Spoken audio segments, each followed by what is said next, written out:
Okay, so it's warmed up to a poultry 34 degrees. So we're gonna bring the lamb down off of the gimbal and we're gonna take it in the house and start breaking it down.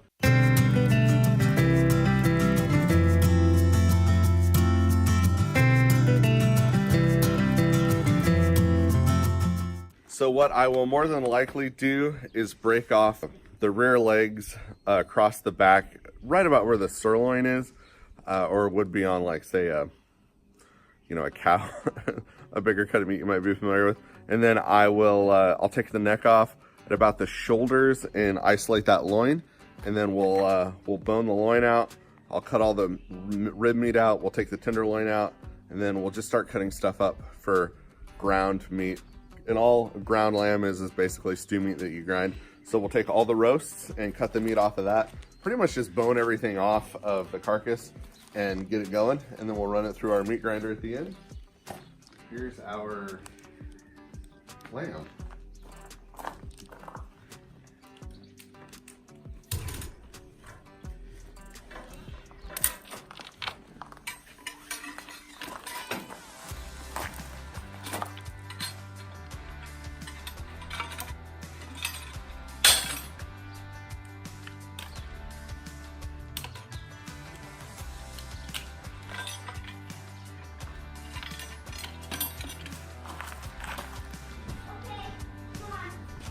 Okay, so we're gonna bring them in, set them down here. We're cutting them. We're cutting them, Daddy.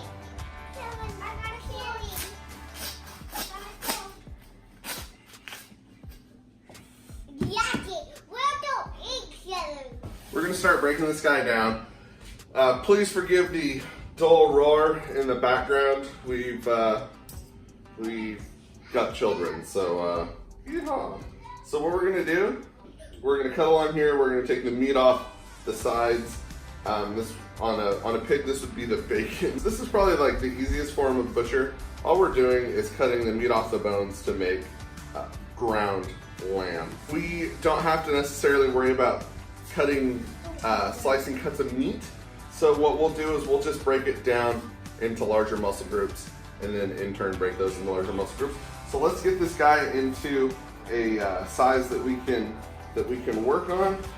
And kind of the funny thing too, what I've noticed over the last 10 years, that I never butchered an animal before in my life until I married my wife and she turned me into a deer hunter. I've only been doing this about a decade. One of the things I found, there's obviously a left and a right side to the animal, and it's funny because one side always seems to be easier to butcher than the other, and I think it's because, you know, I'm right-handed, so maybe it's the left side that's easier to butcher, and I always struggle with the opposing side. Right down here at the end of the pelvis is really where the loin transitions from the loin to the sirloin. So what we're going to do, we're going to flip Chili over on his back, run your knife down, and we're going to basically cut that loin, come down around. Blood. I know there's blood. So we've isolated the loin back here where it transitions to the tenderloin, or sirloin rather. So we're going to flip him over, and we're going to break the pelvis off in the back, break him into two, and then we're going to take our knife and we're going to follow that cut all the way through that tenderloin on the bottom side. And one of the things that's really helpful is to just apply some pressure. It's always nice when you have an assistant, but she's busy parenting right now. Someone's got to do it, right?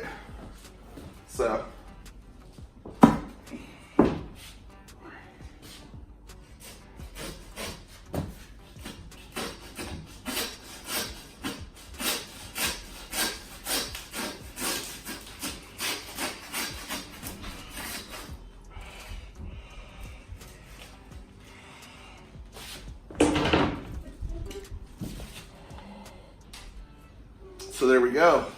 We've got the two back legs off. Put those in a tub. I'm gonna take them out to the garage because the garage is about 35 degrees right now. It's basically a refrigerator. We're gonna turn the lamb around. We're gonna start working on isolating these front shoulder blades. The nice thing about all the meat on the front end, this stuff all makes really, really good hamburger. So we're gonna start. We're gonna start working on getting these front shoulder blades off. And again, when you come through here, trim the fat stuff. We don't necessarily want that in our ground meat because it will have the potential to affect the flavor. The shoulder blade goes quite a ways back, almost mid-back.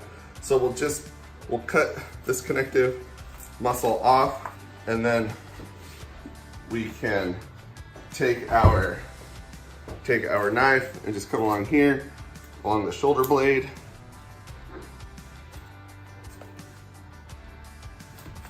All that neck meat, again, that's all really good for ground meat. One time I took the loin of a deer from basically the neck to the tail, and it was just too big, and I ended up having to cut it down anyway, but it was a pretty awesome butcher. So there's front leg, front shoulder. Again, it's really only good for stew meat or what we're gonna do with it, ground. Now when you're cutting the scapula off, you have to be careful up around here because if you're careless, you can get into your loin with a knife, and we don't want that. So just exercise some care. Always be cognizant of where the tip of your knife is. And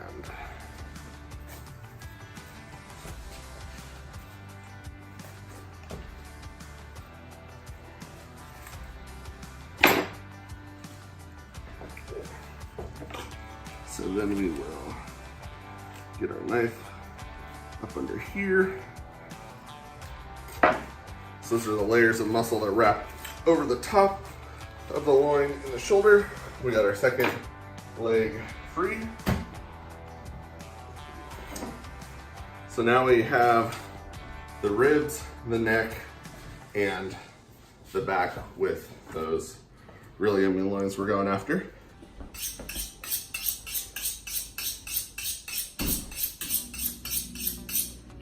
So one skill I've never been able to acquire is how to sharpen knives halfway decent. So if you have any suggestions, please, down in the comments, leave a suggestion about how to become good at sharpening knives.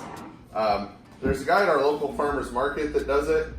He has a little booth, but he uses a grinding, like a belt. I'm just really nervous about having it mechanically sharpened like that. You'll probably look for a YouTube video on how to do it.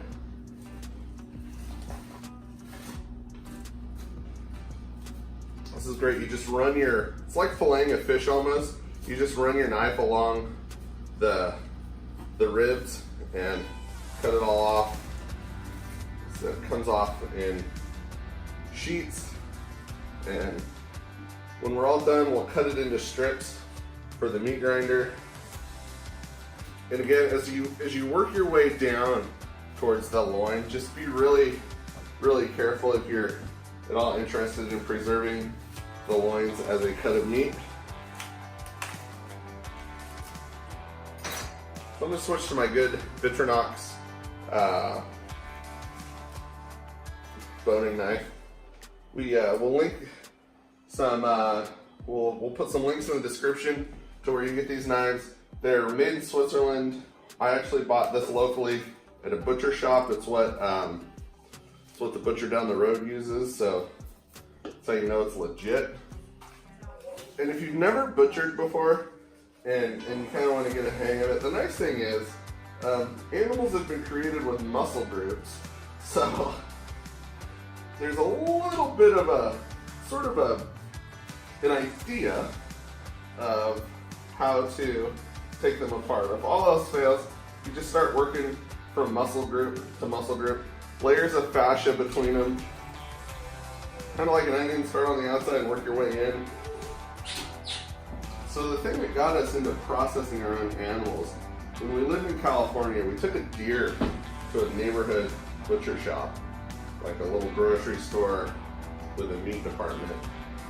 And I can say with a fair degree of certainty we didn't get our deer back. We have some private land in California that we hunt on. The deer have always had a particular taste associated with where we've killed them, and this one did not taste that way. Another time we took it to the local actual meat processor, and we ended up having so much fat added to it that when my wife cooked a pound of ground venison, she pulled off 1.5 cups of fat. So they just loaded it up with beef tallow. I don't know if that was to, you know, increase the price because you pay per pound or what, but it was very unappetizing and a real disappointment because it was really good quality venison that was essentially ruined by the processor. So that was when we made the decision, you know, we could probably do this better. Certainly we, you know, are able to be more thorough, and so that put us on the road to processing our own animals. Like I've said in other videos, it really is nice to know where your food comes from, to have some control over it. The kids learn to respect the animal's part in their dinner. This ram was, you know, a living creature on our livestead up until yesterday. The kids knew who he was and interacted with him, and now he's on the kitchen counter being broken down. So we've come to the point that always makes me a little nervous, and that's the loin. So right here where the neck curves up, I'm gonna just run my knife down, straight down right there, and straight down right there. I can always trim the loin later. If you get too much of the tougher neck meat in there, there's a transition in the muscle group. You'll probably be able to see it in the loin, but I always like to be a little careful and start a little further up the neck because it's easier to trim. You obviously can't add loin once you get it cut off. So this is one of my favorite all-around kitchen knives. It was made by a local blacksmith over in, I think either Gold Beach. I think it was Gold Beach. It has a myrtle wood handle. This thing is ridiculously sharp. You look at it wrong and it'll cut you, and it kind of works as a cleaver and just all around nice butchering tool.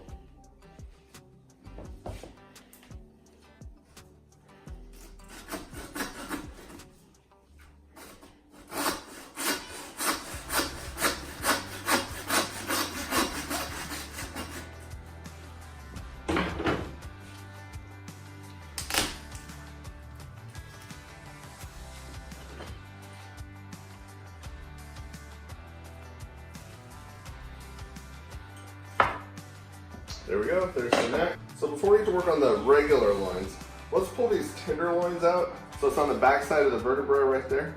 So we will, we'll do this to this. Real quick, you can see the delineation of the muscle groups. So there's the vertebrae. On this side right here is the loin. The inside is the tenderloin, and there's a line of vertebra right there. If you run your fingers along there, you can actually feel it. So we're just gonna, again, it's kind of like filleting a fish. We're just gonna run our knife along the bones, the vertebra, to release the muscle. And this is the nice thing about these really nice Victorinox butchering knives. They are flexible. It's essentially like a fillet knife, and you just pull it across the muscle group like that, all the way down. Then you turn it over, trim some of this. There's like a main artery or vein that runs down the back, and you can trim some of that out of the way. Okay, so this is the tenderloin. This is, like I said, the most tender cut of meat on the animal. This one's small because he was small, but if you want to do like a grilled lamb or something, this would be it. This is the filet mignon of the lamb. So one of the cool things about butchering your own animals, be it gosh, chicken, turkey, lamb, beef, pork, anything, you have the carcass with the meat that you can't get off, makes the best stock. We are still using lamb stock from a year ago that we home canned. It is so rich and it has a flavor unlike anything you get in the store. Let's flip this guy over. We'll get going on the loin on this side. So up here at the neck, we'll just come in along the ribs and get it going.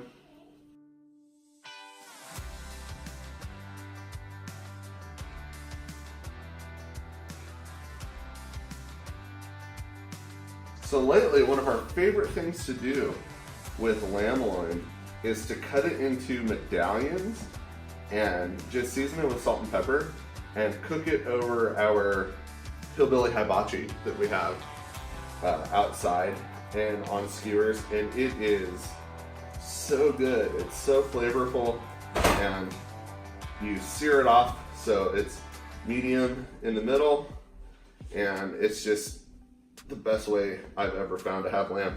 It kind of like a lamb skewer, basically, like something you might get in a Middle Eastern or Greek restaurant. And so that's probably the highest and holiest use of the lamb loin. So there we've got this lamb, we got this side released, and then we will flip it over, and this is the front and this is the back, so it's going to be thicker down here. Take your knife, you just want to get it started. You got to find that vertebra, and careful with your fingers.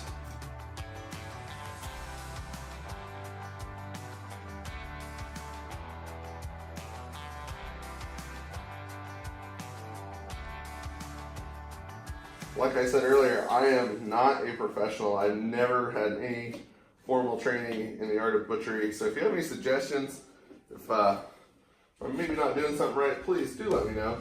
I'm always looking to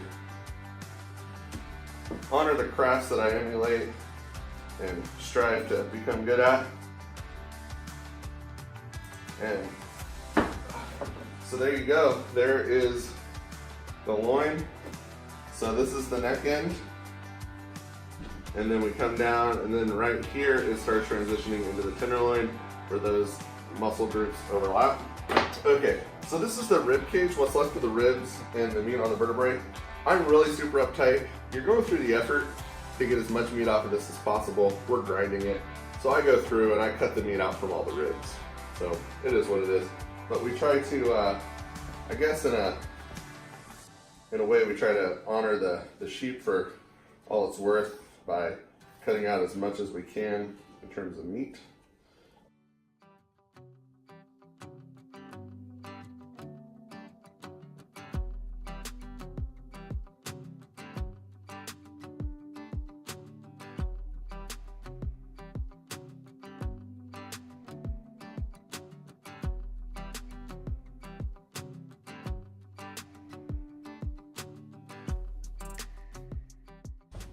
Okay, so we're done taking the loins, cutting the ribs off. I mentioned earlier in the video that we use the lamb carcass or any of your animal carcasses for lamb stock. Okay, so here we come to the fun part of today's activities. What am I saying? It's all fun. So we are going to be done with the bone saw primarily. So we're gonna take the legs and turn them into the legs and the neck, and we're gonna turn them into hamburger. So the front shoulders are really only good for stew meat or ground. The rear legs you can save for a whole leg of lamb, which we've done in the past, and it's been an absolute treat. The problem we have with leg of lamb is finding enough people to eat it with us that we're not eating a leg of lamb for a week like you do turkey after Thanksgiving. So pretty straightforward. You just run your knife along the bones, get it off, and cut it up. You don't really have to worry about saving any particular cuts of meat. With the legs, when you're doing this for stew meat, you just break the muscle groups apart and then cut it up, preferably across the grain, because that will help give you shorter pieces of muscle tissue when you braise it in your stew. But other than that, let's get to it.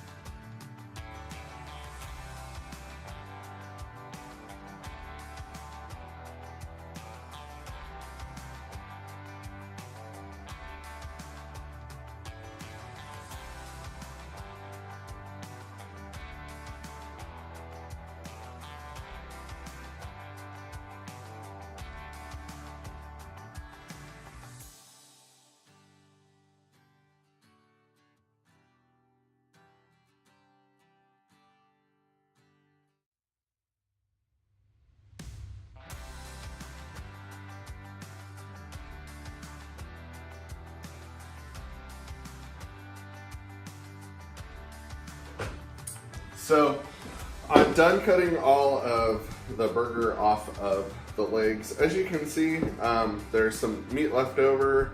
I maybe wasn't as precise as I could have been, but one of the upsides to doing this yourself is you can make your own stock. And that's what we'll do. We'll take the leg pieces, the leg bones, we brush them down with tomato paste, pop in the oven, roast them off before we make a lamb stock. Like I said, it's a video for another day. So now we got our huge pile of meat, and I will rather cut it up, add it to the bowl, and we will get to grinding here in a little bit.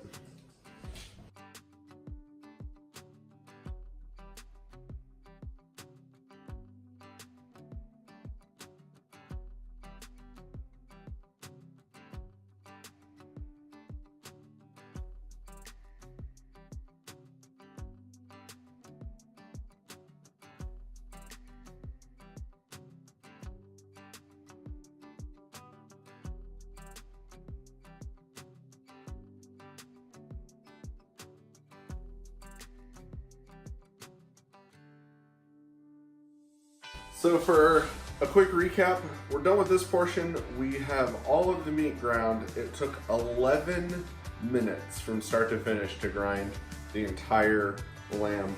We have a Cabela's 3/4 horse number 12 meat grinder and sausage stuffer. It has 2 plates, of course, and a fine. I showed the fine plate in the time-lapse video. And this thing makes swift work of just about any animal.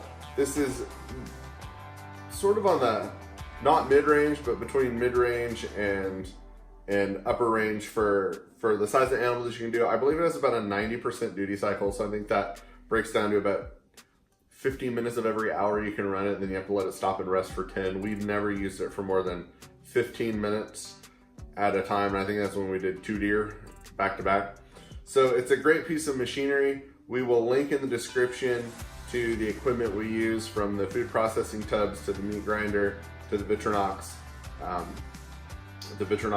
butcher knives, like the saber and the boning knife. So this wraps up this part of our field to freezer processing of a sheep. We look forward to for having you join us for the third and final portion, which will be the cut and wrap. Well, actually, this is the cut and the grind, and we'll wrap it up, weigh it out, and see how much ground lamb we get. I'm gonna say we have probably north of 40 pounds, 35 to 40 pounds worth. That's not including the loin.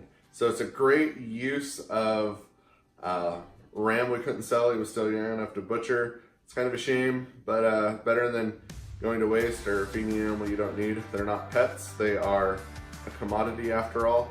And we appreciate your time, and thanks for joining us.